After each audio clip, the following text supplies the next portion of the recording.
আসসালামু আলাইকুম। আজকে আমি আছি তোমাদের সাথে মুনতাসির খান। স্যার সলিমুল্লাহ মেডিকেল কলেজে পড়ালেখা করছি এবং আমার কলেজ ছিল এনডিসি। তো আজকে আমি তোমাদের যেটা পড়াবো সেটা হচ্ছে ইসলাম ও নৈতিক শিক্ষার যে দ্বিতীয় চ্যাপ্টার লাস্ট ক্লাস, সেটা হচ্ছে শরীয়তের উৎস বা 3 নাম্বার ক্লাস আমরা বলতে পারি। তো শরীয়তের উৎস এর আগের যে আমরা ক্লাসটা করেছিলাম সেখানে আমরা কি পড়েছিলাম? সেখানে আমরা পড়েছিলাম কোরআনের বিভিন্ন বেশ কয়েকটি সূরা পড়েছিলাম এবং হাদিস পড়েছিলাম। কোরআনের বেশ কয়েকটি সূরা আসছিল যেটা কি কোরআন থেকে। কোরআন কি শরীয়তের অন্যতম একটি প্রধান উৎস। এর পরবর্তীতে আমরা হাদিস সম্পর্কে জেনেছিলাম যে হাদিস আসলে কি, হাদিস কেন এসেছে, আল্লাহ তাআলা কেন হাদিস, নবী করিম সাল্লাল্লাহু আলাইহি সাল্লাম কেন এতগুলো হাদিস বর্ণনা করলেন, এই হাদিসগুলো বর্ণনা করার উদ্দেশ্য কি। এরপর হাদিসের প্রকারভেদ আছে, রাবি অনুসারে হাদিসের প্রকারভেদ, সনদ অনুসারে হাদিসের প্রকারভেদ, এসব কিছু কিন্তু আমরা জেনেছি। এছাড়াও যে সিয়াসিত্তা বা 6টি বিশুদ্ধ হাদিস গ্রন্থ আছে সেগুলোকে লিখেছেন, হাদিস কিভাবে সংকলন করা হয়েছে সবকিছু আমরা জেনেছি পূর্বের ক্লাসে। আজকে আমরা যেটা পড়বো সেটা হচ্ছে যে আমাদের প্রিয় নবী হযরত মুহাম্মদ সাল্লাল্লাহু আলাইহি সাল্লাম তো বিভিন্ন হাদিস বর্ণনা করেছেন। এর মধ্যে 10টি হাদিস আজকে আমরা তোমাদের বই থেকে দেখব। চলো তাহলে আজকে শুরু করা যাক।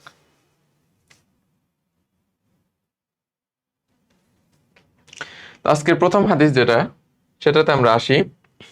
প্রথম হাদিস সেটা হচ্ছে মূলত মানুষের নিয়ত অথবা কর্মের ফলাফল সম্পর্কে। এই হাদিসে আল্লাহর নবী, প্রিয় নবী সাল্লাল্লাহু আলাইহি ওয়াসাল্লাম বলেছেন যে ইন্নামাল আমালু বিন্নিয়াত, প্রকৃতপক্ষে সকল কাজ এর ফলাফল নিয়তের উপর নির্ভরশীল। বুঝছেন যে প্রকৃতপক্ষে সকল কাজের ফলাফল কিসের উপর নির্ভরশীল? এর নিয়তের উপর নির্ভরশীল। ইন্নামাল আমালু বিন্নিয়াত, আমাল মানে কি? কাজ। আমাল মানে হচ্ছে কাজ, বিন্নিয়াত নিয়ত। আর ইন্না মানে হচ্ছে কি? প্রকৃতপক্ষে, বা ইন্না মানে আরেকটা অর্থ বলা যায় হচ্ছে নিশ্চয়ই। নিশ্চয়ই অথবা প্রকৃতপক্ষে সকল কাজের ফলাফল কি? নিয়তের উপর নির্ভরশীল। তো ব্যাখ্যায় আসি যে হাদিস দ্বারা আমাদের প্রিয় নবী সাল্লাল্লাহু আলাইহি ওয়াসাল্লাম কি বোঝাতে চেয়েছেন। তো এই হাদিসটা হচ্ছে সহিহ বুখারীর সর্বপ্রথম হাদিস। তাহলে এই যে ইন্নামাল আমালু বিন্নিয়াত যে হাদিসটা আছে সেটা হচ্ছে কি সহিহ বুখারী যেটা আছে সেটারই সর্বপ্রথম হাদিস হচ্ছে এই হাদিসটা। মানুষের সকল কাজই কি নিয়তের সাথে সংশ্লিষ্ট। নিয়ত বা উদ্দেশ্য ছাড়া কি মানুষ কোনো কাজই করে না। অর্থাৎ আমরা যে প্রতিনিয়ত কাজ করে বেড়াই, প্রত্যেকটা কাজে কি থাকে? একটা নিয়ত থাকে বা একটা উদ্দেশ্য থাকে। এই যে আমরা পড়ালেখা করছি, তোমরা আমার ক্লাস করছো, এটা উদ্দেশ্য কি? যাতে কি তোমরা এই ক্লাসটা করার মাধ্যমে ভালোভাবে পড়তে পারো এবং কি পরীক্ষায় ভালো ফলাফল করতে পারো, এটা একটা তোমাদের উদ্দেশ্য। তো এরকম আমরা যারা বিভিন্ন কাজ করি, প্রত্যেকটা কাজের কি আছে? একটা নির্দিষ্ট উদ্দেশ্য আছে। কাজের উদ্দেশ্যের গুরুত্ব এই হাদিস দ্বারা বুঝতে পারা যায়। সাথে সাথে কোন কাজের উদ্দেশ্য কেমন হওয়া উচিত তাও এই হাদিসের তাৎপর্য বিশ্লেষণে জানা যায়। কিভাবে? আল্লাহ তাআলা পরকালে মানুষের কি করবে? সকল কৃতকর্মের হিসাব নেবেন। সেদিন মানুষের সকল কাজের নিয়ত বা উদ্দেশ্যের প্রতি দৃষ্টিপাত করবেন। মানুষ যদি সৎ উদ্দেশ্যে কোনো কাজ করে তবে সে তার পুরস্কার লাভ করবে। নেক নিয়তে কাজ করে ব্যর্থ হলেও সে তার জন্য পুরস্কার পাবে। আর যদি মন্দ উদ্দেশ্যে কোনো কাজ করে তবে সে শাস্তি ভোগ করবে। এমনকি খারাপ উদ্দেশ্যে ইবাদত করলে কিংবা ভালো কাজ করলেও তাতে কোনো সওয়াব হয় না, বরং নিয়ত সঠিক না হওয়ায় সে ভালো কাজও মন্দ হিসেবে পরিগণিত হয়। ধরো একটা উদাহরণ দিই, এই যে খারাপ কাজের উদ্দেশ্যে যে ইবাদত, বা বিষয়টা হচ্ছে অনেকটা এরকম যে ধরো কেউ একজন নামাজ পড়ছে। তো সে যখন নামাজ পড়ছে তখন সে দেখলো যে তার ঘরে কেউ বা সে বুঝতে পারলো যে তার ঘরে কেউ একজন প্রবেশ করছে। তখন সে কি করলো? ইচ্ছে করে তার নামাজটা দীর্ঘায়িত করলো। দীর্ঘায়িত করলো কেন? যে যাতে সেই মানুষটা দেখে যে সে নামাজ পড়ছে, যে তার ঘরে এসেছে। তো এখানে লোকটার উদ্দেশ্য কি? আমাদের ইবাদতের প্রকৃত উদ্দেশ্য কি হওয়া উচিত? যে একমাত্র আল্লাহ তাআলার সন্তুষ্টির জন্য কি তার ইবাদত করা। শুধুমাত্র আল্লাহ তাআলাকেই দেখানো যে হে আল্লাহ, যে আমি তোমার ইবাদত করছি। কিন্তু এই লোকটা কি করছে? আল্লাহ তাআলাকে বাদ দিয়ে তার ঘরে যে লোকটা প্রবেশ করেছে তাকে দেখানোর জন্য কি করছে? সে তার নামাজ দীর্ঘায়িত করছে যে সে লোকটা দেখুক যে আমি নামাজ পড়ি। এর ফলে কি হচ্ছে? যে তার নিয়তেই কিন্তু সমস্যা, যে সে কিন্তু আল্লাহ তাআলার সন্তুষ্টি লাভের জন্য নামাজটা পড়ছে না। কাজেই সেখানে তো তার সওয়াব তো হবেই না নামাজের জন্য, বরং এটা একটা অত্যন্ত গুরুতর পাপ। ইসলামে এটাকে বলা হয় রিয়া। ঠিক আছে? যে অন্য কাউকে দেখানোর উদ্দেশ্যে লোক দেখানো ইবাদত করা, সহজ ভাষায় যে লোক দেখানো ইবাদত করাকে কি বলা হয়? রিয়া বলা হয়। তো এরকম যে খারাপ উদ্দেশ্যে যদি আমরা কোনো ইবাদত করি তাহলে কি তাহলে কোনো লাভ হবে না, বরঞ্চ কি হবে? আরো গুনাহ হবে। অতদ্রূপ আমরা যদি ভালো উদ্দেশ্যে কোনো একটা কাজ করি সেখানে সওয়াব তো হবেই, এবং সেই কাজটা যদি আমরা নাও করতে পারি অর্থাৎ ব্যর্থ হই, তবু আমাদের কি হবে? সওয়াব হবে। উপর হাদিসটির সারাংশ জানলে আমরা নিয়তের বিশুদ্ধতার বিষয়টি আরো সুস্পষ্টরূপে বুঝতে পারবো। এই হাদিসের যে শেষ অংশে সেখানে রাসূল সাল্লাল্লাহু আলাইহি ওয়াসাল্লাম বলেছেন, কোনো ব্যক্তি যদি আল্লাহ ও তার রাসূলের নিয়তে তাদের সন্তুষ্টি লাভের জন্য হিজরত করে, তবে সে আল্লাহ ও তার রাসূলের সন্তুষ্টি লাভ করবে। এবং যদি সে পার্থিব লাভ বা কোনো স্ত্রীলোককে বিয়ে করার জন্য হিজরত করে, তাহলে সে শুধু তাই লাভ করবে যে জন্য সে হিজরত করেছে। রাসূল সাল্লাল্লাহু আলাইহি সাল্লাম এক বিশেষ প্রেক্ষাপটে হাদিস বর্ণনা করেন, সেটা কি, যে উম্মে কায়স নামক একজন মহিলা ইসলাম গ্রহণ করে কই হিজরত করেন? মদিনায় হিজরত করেন। তখন জনৈক ব্যক্তি তাকে বিয়ে করার জন্য মদিনা হিজরত করে চলে আসেন। ওই ব্যক্তির উদ্দেশ্য জানতে পেরে আমাদের প্রিয় নবী সাল্লাল্লাহু আলাইহি সাল্লাম হাদিসটি বর্ণনা করেন, যে যেটা মূল বক্তব্য কি ছিল, আল্লাহ সুবহানাহু ওয়া তাআলার সন্তুষ্টির জন্য যে হিজরত করা সেটা কি অত্যন্ত পুণ্যময় একটি কাজ। কিন্তু সেই লোকটা কি আল্লাহ তাআলার সন্তুষ্টির জন্য হিজরত করেছে? না। তারা হিজরত করেছে কেন? যাতে ওই মহিলাকে বিয়ে করতে পারে। কাজেই এই যে পুণ্যময় একটা কাজ, আল্লাহ সুবহানাহু ওয়া তাআলার সন্তুষ্টির জন্য হিজরত করা, সেটা থেকে তারা কি হলো? সেটা থেকে তারা বঞ্চিত হলো। আল্লাহর সন্তুষ্টির নিয়ত না থাকে, তারা সেই সওয়াব থেকে বঞ্চিত হলো, এটাই বলা হচ্ছে। তো এই কাজে এই হাদিস দ্বারা আমরা কি কি শিক্ষা লাভ করি? একটা হচ্ছে কাজের উদ্দেশ্য বা নিয়ত বা লক্ষ্যকে হচ্ছে নিয়ত বলা হয়। কাজের উদ্দেশ্য বা লক্ষ্যকে নিয়ত বলা হয়, যে আমরা কোন উদ্দেশ্য কাজটা করছি।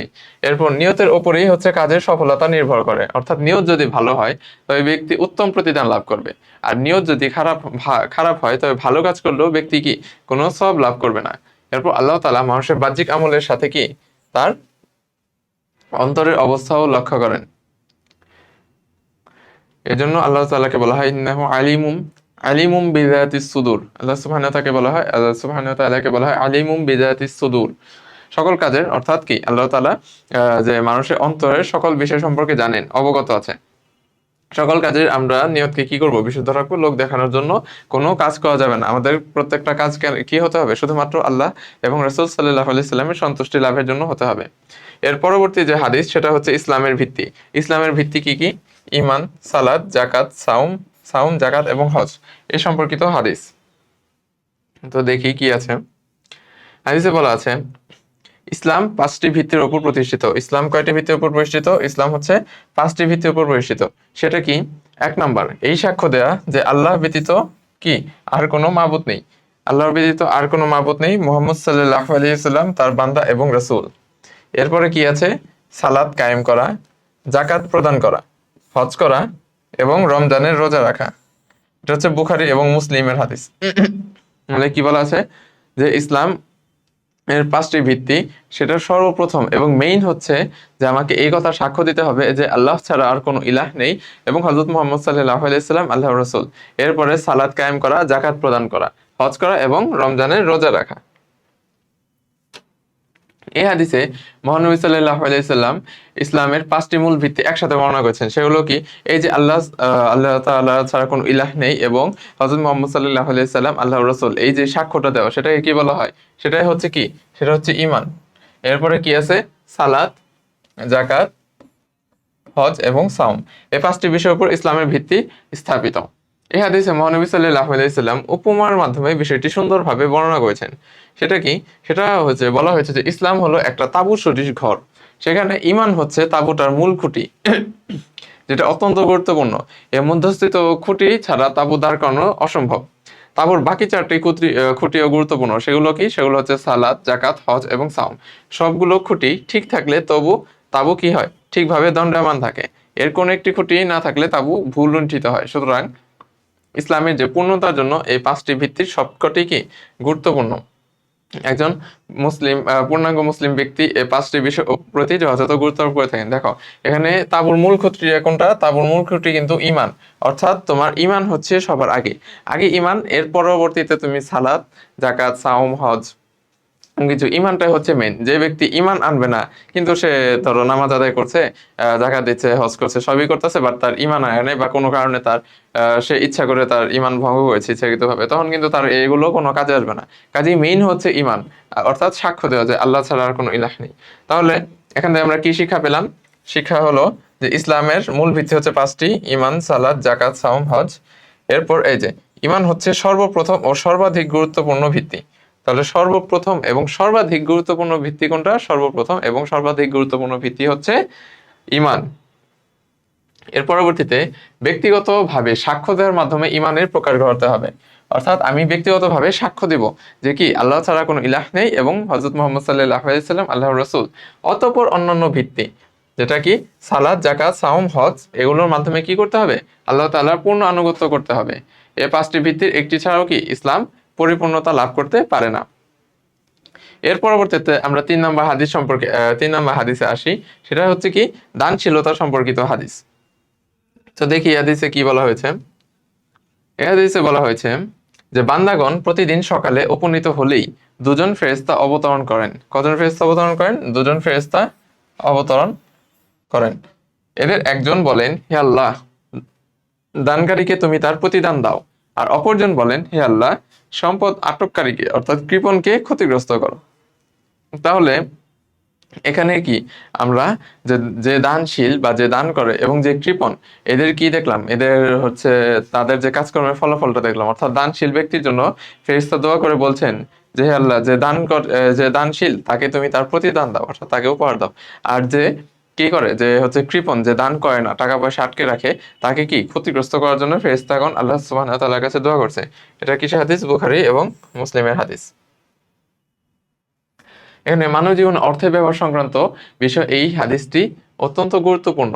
এতে কি দানশীলতার পুরস্কার ও কৃপণতার কুফল সম্পর্কে স্পষ্ট ভাষায় বর্ণনা করা হয়েছে। কুফল: আল্লাহ তাআলার সন্তুষ্টির জন্য খরচ করা ও দানশীলতা অত্যন্ত পুণ্যময় কাজ। নানাভাবে এ কাজ করা যায়। সন্তুষ্ট চিত্তে নিজ পিতামাতা, আত্মীয় পরিজন, বন্ধু বান্ধবদের জন্য খরচ করাও কিন্তু কি এক প্রকার দানশীলতা। এছাড়াও গরিব, অভাবী, ইয়াতিম, দুস্থ, ফকির, মিসকিনকে সাহায্য করাও সকলের কর্তব্য। তোমরা যেটা করতে পারো, তোমাদের বন্ধু বান্ধবদের এই হাদিসটা শোনাবে এবং বলবে যে ধর্ম বই আছে, বন্ধু বান্ধবদের জন্য খরচ করাও কি এক প্রকার দানশীলতা। এরপর তোমার বন্ধুর কাছে টিট চাবা। ঠিক আছে, জাস্ট এমনি।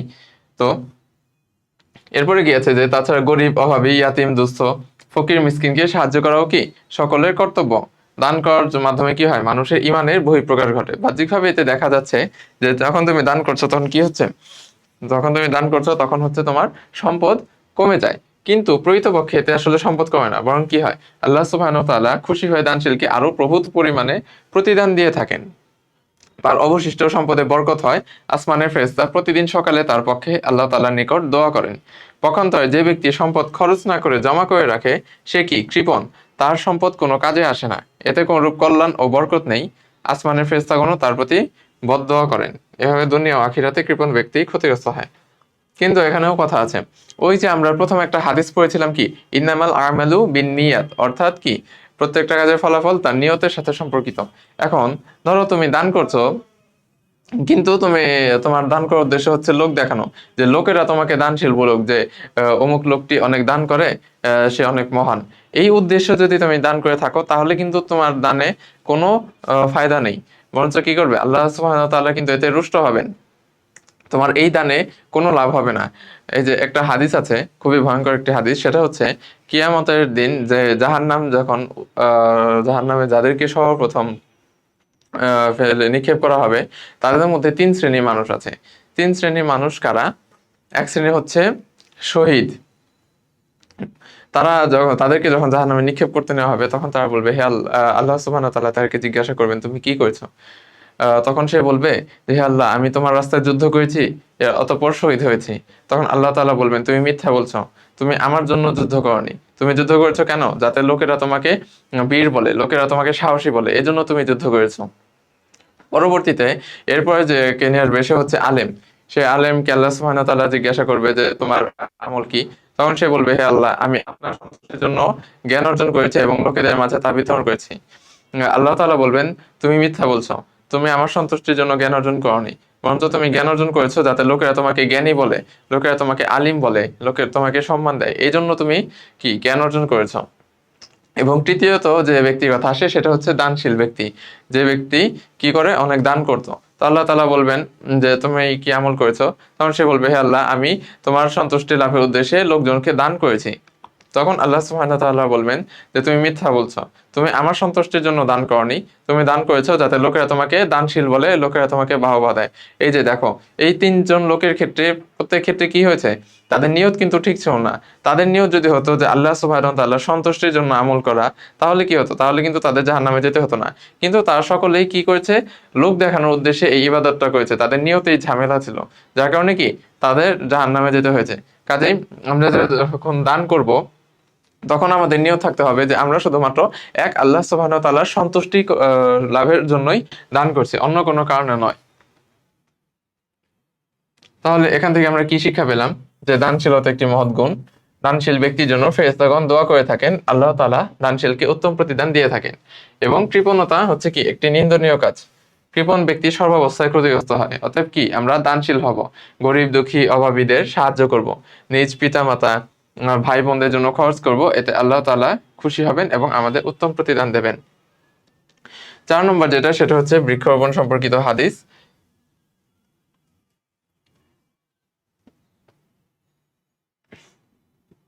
4 নম্বরে আসি আমরা বৃক্ষরোপণ সম্পর্কিত হাদিস। আচ্ছা, এই হাদিসের যেটা বলা হয়েছে যে বৃক্ষরোপণের গুরুত্বটা এই হাদিসে তুলে ধরা হয়েছে। স্লাইডে হয়তো একটু কেটে গিয়েছে, আমি দুঃখিত অত্যন্ত সেটার জন্য। তো হাদিসে আমরা ব্যাখ্যা আসি, ব্যাখ্যা পড়লে আমরা আসলে বুঝতে পারবো যে হাদিসে আসলে কি বলা হয়েছে। যে আর্থসামাজিক উন্নয়ন এবং পরিবেশ রক্ষার গুরুত্ব বর্ণনায় হাদিসটি আসলে বিশেষভাবে উল্লেখযোগ্য। এই হাদিসে মহানবী সাল্লাল্লাহু আলাইহি সাল্লাম আমাদের যে বৃক্ষরোপণ এবং কৃষিকাজ সম্পর্কে উৎসাহ প্রদান করেছেন। বৃক্ষরোপণ এবং কৃষিকাজ কি মানব জীবনের জন্য কি অত্যন্ত প্রয়োজনীয়। এর দ্বারা মানুষ নানাভাবে উপকৃত হয়। বেঁচে থাকার জন্য মানুষের অন্ন, বস্ত্র, বাসস্থান প্রয়োজন। বৃক্ষ প্রত্যক্ষ এবং পরোক্ষভাবে কি করে, আমাদের সেই প্রয়োজন পূরণ করে। বৃক্ষ থেকে আমরা কি পাই, খাদ্য, পোশাক, কাঠ, ফল ইত্যাদি লাভ করি। বৃক্ষ আমাদের কি করে, আর্থিক সচ্ছলতা প্রদান করে। এর পাশাপাশি কি করছে, গাছপালা যেগুলো আছে সেগুলো কি আমাদের পরিবেশ রক্ষায়ও কিন্তু গুরুত্বপূর্ণ ভূমিকা পালন করে। অক্সিজেনের সরবরাহ বৃদ্ধি, জলবায়ু উষ্ণতা, অতিবৃষ্টি, অনাবৃষ্টি রোধ ইত্যাদি ক্ষেত্রেও বৃক্ষের অবদান অনস্বীকার্য। আমরা অনেকেই কি করি, যে বৃক্ষরোপণ বা কৃষিকাজ যেটা আছে সেটাকে ছোট কাজ মনে করি, কিন্তু এটা কিন্তু কোনো কাজই ছোট কাজ নয়। বৃক্ষরোপণ অনেক নেকির কাজ। আমাদের প্রিয় নবী সাল্লাল্লাহু আলাইহি সাল্লাম কি করেছেন, আমাদের এই কাজে উৎসাহিত করেছেন। বৃক্ষরোপণের মাধ্যমে মানুষ পার্থিব লাভের পাশাপাশি পরকালীন কল্যাণও লাভ করতে পারে। কিভাবে পরকালীন কল্যাণ, পশু পাখি জীবজন্তু কীটপতঙ্গ কি হয়, যখন তুমি একটা ধরো গাছ লাগালা, তখন সেখান থেকে কি হলো, গাছের ফল হলো, পশু পাখি কীটপতঙ্গ সেখান থেকে খেলো, তোমার মন খারাপ হয়ে গেল যে হ্যাঁ, আমি এত কষ্ট করে গাছ লাগালাম, পশু পাখি কীটপতঙ্গ খেয়ে ফেললাম। কিন্তু এখানে কিন্তু যখন ওই পশু পাখি কীটপতঙ্গ গাছটা খাচ্ছে, ওই ফলটা কিন্তু সদকা হিসেবে তোমার আমল নামায় জারি, তোমার আমল নামায় আল্লাহ সুবহানাহু ওয়া তাআলা অ্যাড করে দিচ্ছেন যে এটা তুমি কি করেছো, এই ফলটা তুমি দান করেছো। এই যে এখানে বলা আছে যে জীবন কীটপতঙ্গ বৃক্ষের ফল খেতে ফসল খেয়ে থাকে, এতে বৃক্ষরোপণকারী ও ফসল আবাদকারী সওয়াব লাভ করে থাকে। কারণ কি, ওই যে ওই ফল বা ফসল সৎকা করে দিলে যে সওয়াব হতো, পশু পাখি বা মানুষের খাওয়ার ফলে আল্লাহ তাআলা তার আমল নামায় সেই পরিমাণ সওয়াব লিখে দেন, ফলে সে নিজে অজান্তেই অনেক সওয়াবের অধিকারী হয়। তাহলে এখান থেকে আমরা কি শিক্ষা পেলাম, এক, বৃক্ষরোপণ পুণ্যের কাজ। বৃক্ষরোপণ দ্বারা কি হচ্ছে, মানুষ আর্থিকভাবে লাভবান হচ্ছে, পাশাপাশি পরিবেশ সংরক্ষিত থাকে এবং আখিরাতেও এর প্রতিদান পাওয়া যায়। এরপর মহানবী সাল্লাল্লাহু আলাইহি সাল্লাম আমাদের বৃক্ষরোপণের প্রতি উৎসাহ প্রদান করেছেন। মানুষ উৎপাদিত ফল, পশু পাখি, ফসলে পশু পাখি অন্য মানুষেরও কি আছে, হক আছে। এবং উৎপাদিত ফল ফসল থেকে কোনো প্রাণী যদি কিছু ভক্ষণ করে, তাহলে সেটা বিনষ্ট হয় না, বরং কি তা সদকা হিসেবে আমলকারীর আমল নামায় লেখা হয়। এর পরবর্তীতে যেটা আমরা পড়বো সেটা হচ্ছে সর্বোত্তম মানুষ সম্পর্কে হাদিস। রাসূল সাল্লাল্লাহু আলাইহি সাল্লাম বলেছেন, আমি কি তোমাদের ভালো লোকদের সম্পর্কে অবহিত করব না? তারা সাহাবীগণ বললেন, অর্থাৎ নবী করিম সাল্লাল্লাহু আলাইহি সাল্লাম সাহাবীদেরকে বলছেন যে আমি কি তোমাদের ভালো লোক সম্পর্কে অবহিত করব না? সাহাবীগণ বললেন, হে আল্লাহর রাসূল, হ্যাঁ বলে দিন। তখন রাসূল সাল্লাল্লাহু আলাইহি সাল্লাম বললেন যে তোমাদের মধ্যে ভালো লোক তারা যাদের দেখলে আল্লাহর কথা স্মরণ হয়। তোমাদের মধ্যে ভালো লোক তারা যাদের দেখলে কি হয়, আল্লাহর কথা স্মরণ হয়। এটা কিসের হাদিস, ইবনে মাজার হাদিস, ইবনে মাজা। এই হাদিসে রাসূল সাল্লাল্লাহু আলাইহি ওয়াসাল্লাম সবচেয়ে উত্তম মানুষের বৈশিষ্ট্য কি করেছেন, বর্ণনা করেছেন। বস্তুত সর্বোত্তম মানুষ হলেন তারা যাদের দেখলে কি আল্লাহ তাআলার কথা আমার মনে পড়ে। যে ধরো অনেক মানুষ আছে যাদের দেখলেই তোমার ভালো লাগে, বা যাদের কাছে সান্নিধ্যে থাকলে তোমার ভালো লাগে, তাদের দেখলে মনে হয় যে না, আল্লাহ সুবহানাহু ওয়া তাআলার কথা, আখিরাতের কথা, দ্বীনের কথা মনে পড়ে।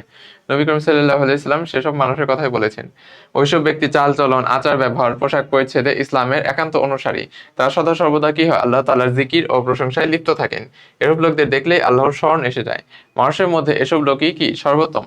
সমাজে আমরা বহু লোকের সাথে চলাফেরা করি, তাই সকলকে দেখলে আল্লাহ তাআলার কথা স্মরণ হয় না, বরং যাদের দেখলে আল্লাহ তাআলার কথা স্মরণ হয় তাদের সাথে কি করা উচিত, আমাদের বন্ধুত্ব করা উচিত। এতে তাদের প্রভাব আমাদের উপরও পড়বে, আমরাও কি করব, তাদের ভালো কাজ দ্বারা অনুপ্রাণিত হব।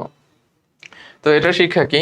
আমাদের শিক্ষা হচ্ছে আল্লাহ তাআলার স্মরণ হচ্ছে সর্বোত্তম কাজ। সর্বোত্তম কাজ হচ্ছে আল্লাহ সুবহানাহু ওয়া তাআলার কি করা, স্মরণ করা।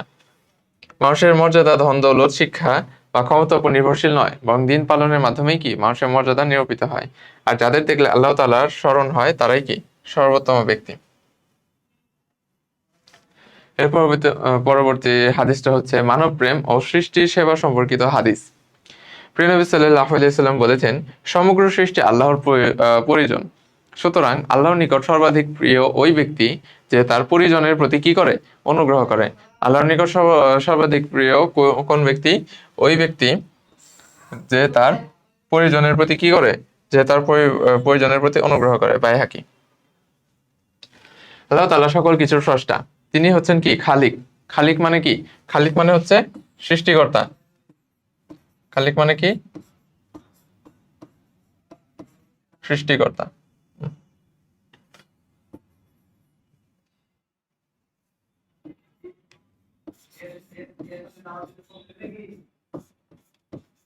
খালিক মানে হচ্ছে, খালিক মানে কি? সৃষ্টিকর্তা। তিনি ব্যতীত যা কিছু আছে সবই কি আল্লাহ সুবহানাহু ওয়া তাআলার সৃষ্টি বা মাখলুক।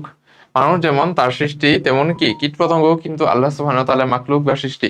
বস্তুত জিন, ইনসান, আসমান, জমিন, এরপর পাহাড়, পর্বত, নদী, নালা, সাগর, মহাসাগর, পশু পাখি, কীটপতঙ্গ, গাছপালা, তরুলতা, সূর্য, গ্রহ, নক্ষত্র সবই কি আল্লাহ তাআলার সৃষ্টি। আল্লাহ তাআলা স্বয়ং সবকিছু সৃষ্টি করেছেন। তিনি সবকিছুর লালনকর্তা, পালনকর্তা, রিজিকদাতা ও নিয়ন্ত্রক। তিনি সকল সৃষ্টিকে একরকম করে সৃষ্টি করেননি। এটাই হচ্ছে আল্লাহ সুবহানাহু ওয়া তাআলার পরীক্ষা।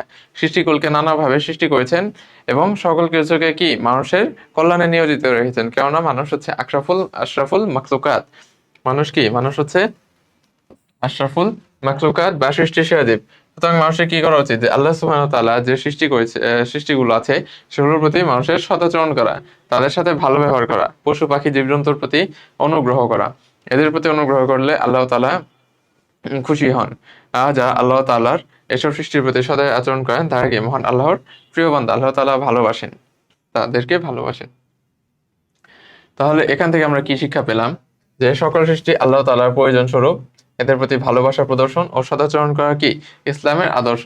জীবজন্তু ও পশু পাখির প্রতি দয়া প্রদর্শন করলে আল্লাহ তাআলা সন্তুষ্ট হন। তোমরা হয়তো একটা ঘটনা আছে, বিখ্যাত ঘটনা শুনে থাকতে পারো, যে একজন মহিলা, যে মহিলা আর কি সহজ ভাষায় যে চরিত্রহীনা ছিল। তো সে মহিলা একটা পথ দিয়ে যে যাচ্ছিল, তখন সে দেখলো যে একটা কুকুর পিপাসার্ত অবস্থায় পড়ে আছে, সে পানি পান করতে পারছে না। তখন ওই মহিলা কি করলো, সেই কুকুরটাকে, পিপাসার্ত কুকুরটাকে কি করলো, পানি পান করানোর ব্যবস্থা করে দিল। ফলে কি কুকুরটা তৃপ্তি লাভ করলো। এই যে ওই মহিলাটা ওই কুকুরটার প্রতি একটা দয়া করলো, কুকুরটাকে সাহায্য করলো, এর বিনিময়ে কি করেছিলেন আল্লাহ সুবহানাহু ওয়া তাআলা কিন্তু ওই মহিলার যে গুনাহগুলো ছিল, যে পাপগুলো ছিল, সবকিছু কি নেকি মুছে দেন এবং সবকিছু আল্লাহ সুবহানাহু ওয়া তাআলা মাফ করে দেন। কাজেই দেখো, পশু পাখির উপর দয়া করলে আল্লাহ সুবহানাহু ওয়া তাআলা কি পরিমাণ সন্তুষ্ট হন। কাজে আমরাও পশু পাখির প্রতি দয়া প্রদর্শন করব এবং ফাইনালি সৃষ্টির প্রতি অনুগ্রহ করা দ্বারা মানুষ আল্লাহর প্রিয় বান্দা হতে পারে। পরবর্তী হাদিসটা হচ্ছে পরোপকার সম্পর্কিত হাদিস। এখানে কি বলা আছে, যে একজন মুসলমান অপর মুসলমানের ভাই, সে তার ভাইয়ের ওপর অত্যাচার করে না, তাকে শত্রুর হাতে সোপর্দ করে না।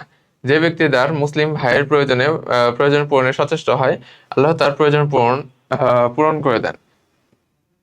এখানে কি বলা আছে, যে একজন মুসলমান অপর মুসলমানের ভাই, সে তার ভাইয়ের ওপর কি করবে না, অত্যাচার করবে না, তাকে শত্রুর হাতে সোপর্দ করে না।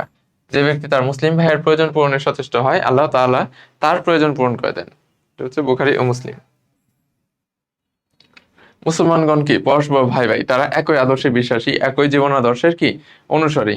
ফলে পৃথিবীর যে স্থানে কোনো মুসলমান থাকুক না কেন, তাদের মধ্যে কিন্তু একটা ভ্রাতৃত্ব বন্ধন থাকে, যেটাকে আমরা কি বলি, ইমানের যে ভ্রাতৃত্ব বা ইসলামের ভ্রাতৃত্ব। এতে দেশ, কাল, জাতি, বর্ণ ইত্যাদির কোনো ভেদাভেদ নেই। ধনী গরিব, সাদা কালো, আরব অনারব, সকল মুসলমানই কি পরস্পর ভাই ভাই। সুতরাং এক মুসলমানকে অন্য মুসলমানের প্রতি বেশ কিছু দায়িত্ব ও কর্তব্য পালন করতে হয়। যেমন কি, কোনো মুসলমান ভাইয়ের প্রতি কোনো অন্যায় অত্যাচার করা যাবে না, জুলুম নির্যাতন করা যাবে না, বরং কি সর্বাবস্থায় তার সাহায্যে এগিয়ে আসতে হবে। তার জান মাল ইজ্জত সম্মান রক্ষা করতে হবে। শত্রুর মোকাবেলায় কি ভাইকে সাহায্য করতে হবে, তার শত্রুকে সাহায্য করা যাবে না। ছোট বড়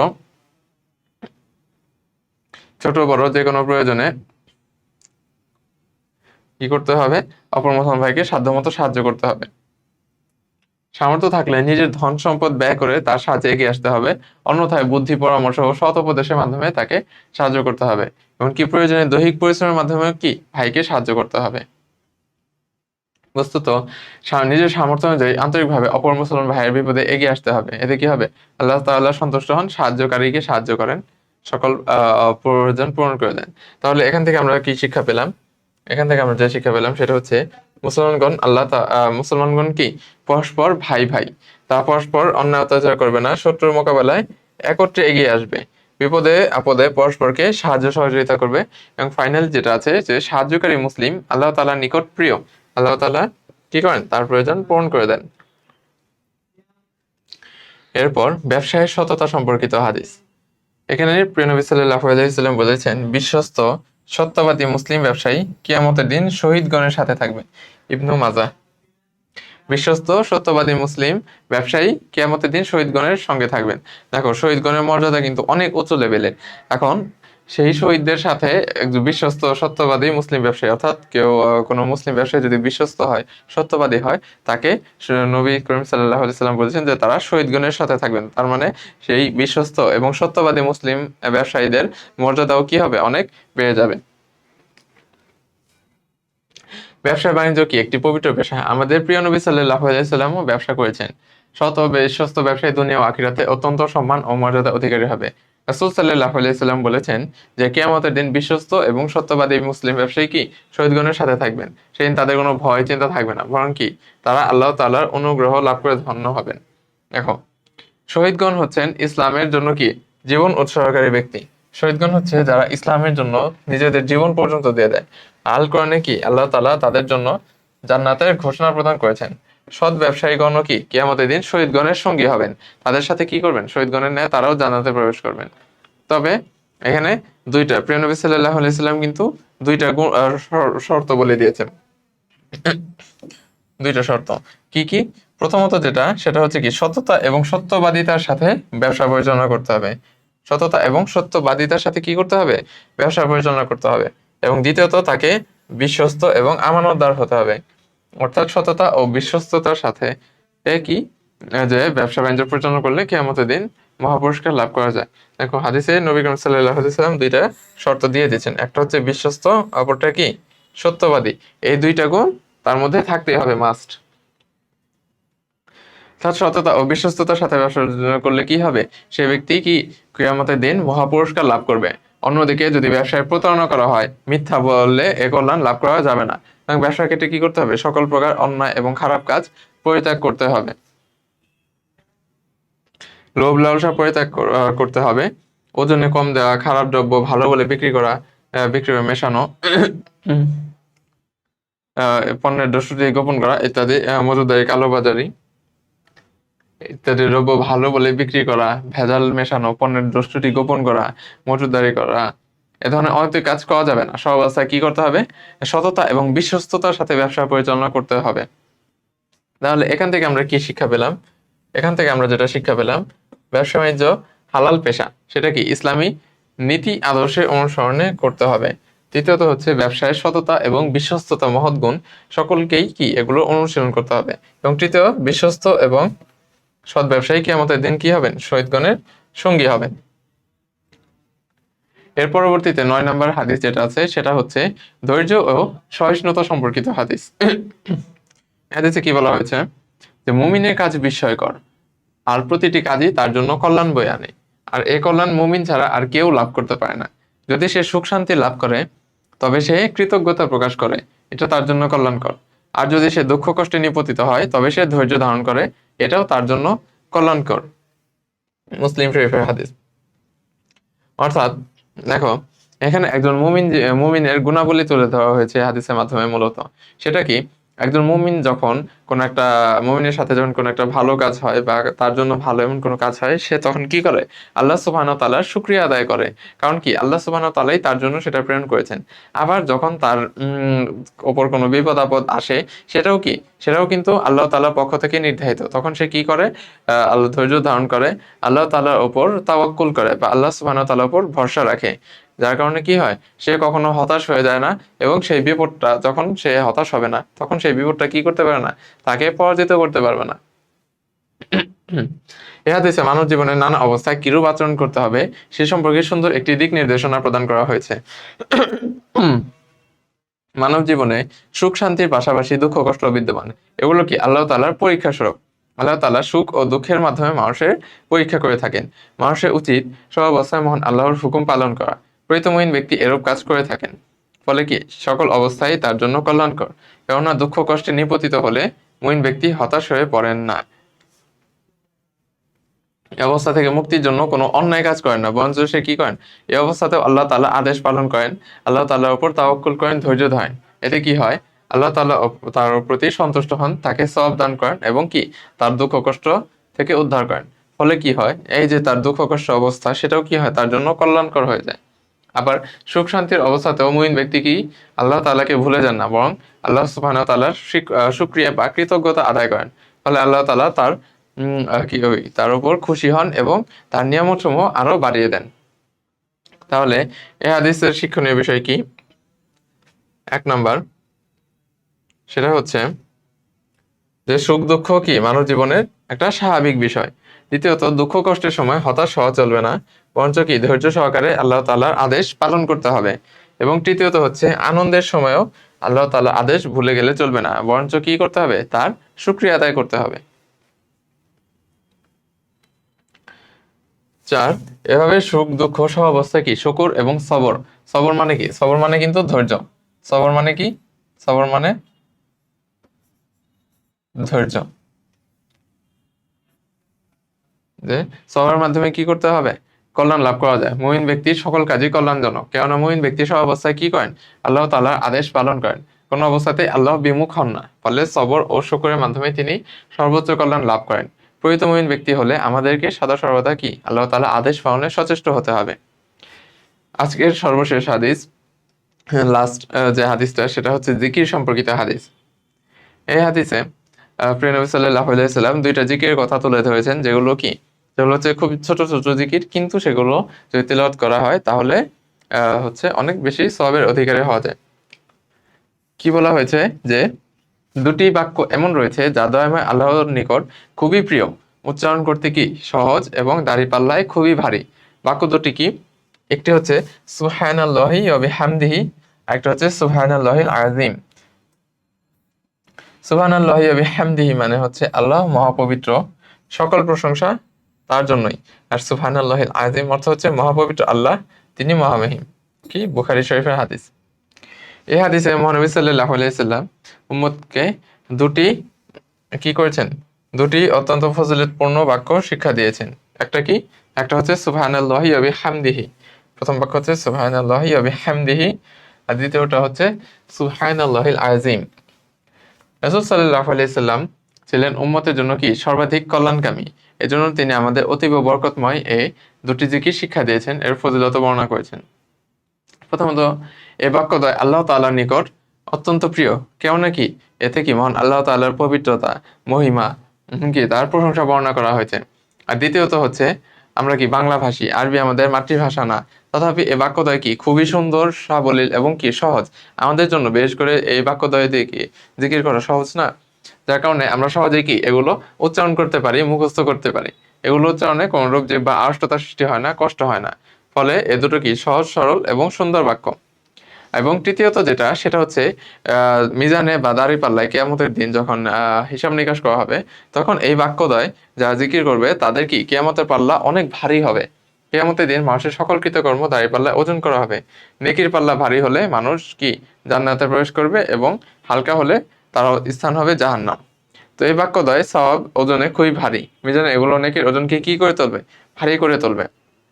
অতএব আমরা কি এই বাক্য দুটো মুখস্থ করব এবং সবসময় পাঠ করব, ফলে মহামহিম ও মহাপবিত্র আল্লাহ তাআলা আমাদের উপর সন্তুষ্ট হবেন এবং অধিক পরিমাণ প্রতিদান দেবেন। তাহলে এখান থেকে আমরা কি শিক্ষা লাভ করলাম? এখান থেকে 1 নম্বর শিক্ষা হচ্ছে আল্লাহ তাআলা মহাপবিত্র মহামহিম, তার পবিত্রতা ও মহিমা ঘোষণা করলে কি তিনি খুশি হন। দ্বিতীয় হচ্ছে সুবহানাল্লাহি ওয়া বিহামদিহি সুবহানাল্লাহিল আযীম, আল্লাহ তাআলার প্রিয় দুটি বাক্য আমরা সদা সর্বদা কি এই বাক্যদ্বয় জিকির করব। তৃতীয়ত হাসরের দিন মিজানে এ বাক্যদ্বয় খুবই ভারী হবে, ফলে এর পাশকারী কি সফলতা লাভ করবে। তাহলে আজকে এ পর্যন্তই, যে আজকে এই ক্লাসের মাধ্যমে তোমাদের দ্বিতীয় চ্যাপ্টার বা শরীয়তে উৎস শেষ হলো। তোমরা ক্লাসগুলো করতে থাকো এবং জানিও যে ক্লাসগুলো কেমন হচ্ছে, এবং কোনো উপদেশ দেওয়ার থাকলে দিও।